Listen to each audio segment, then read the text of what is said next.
Pemirsa, pengelanturan gala pemberlakuan pembatasan kegiatan masyarakat utawi PPKM sangkaning penincapan kasus COVID-19 kekantenang dahat mawasana ring pikolehan usaha pemekas bidang kuliner ring kewijakan inucap medaging indik pewatesan gala operasional wantah kantos jam kutus wengi.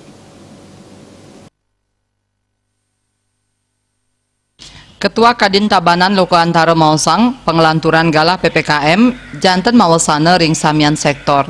Nanging pinih ageng mawasana majeng pebisnis kuliner, santukan galah nyane nepet ring galah ramia kerawin konsumen.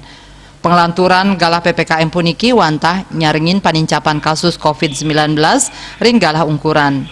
Nyelehin kahanan inucap sajeroning nampenin pemargin PPKM sane sepisanan pinaka usahanes pengelola COVID-19 talar kepatutang sida mastikayang kontinuitas pikolihan usaha pebisnis kuliner rumasuk usaha lianan mangde nguah pola penjualan yening sedurungnya nih wanta urati ring pola konvensional utawi offline rau mangkin sampun mawah antuk online asapunika talar ring tengahing pandemi mangkin widang pinakepahan pinih utama jalaran ngelimbakang ekonomi nasional punika mawinan kebijakan PPKM mangde kesangre melarapan nguah penjualan usaha antuk nambakin usaha puniki mamocol ring tengahing era digitalisasi sekadi mangkin potensi market rau saking sistem penjualan online dahat ageng.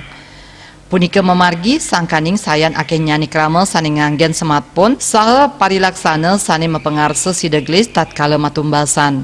Medasar kahanan punika para angganing usaha kecil kaptiang nenten sangsaya nganggen model penjualan digital antuk sida stata nagingin kontinuitas pikolehan usaha ring masan pandemi. Manik bisnis Bali nguning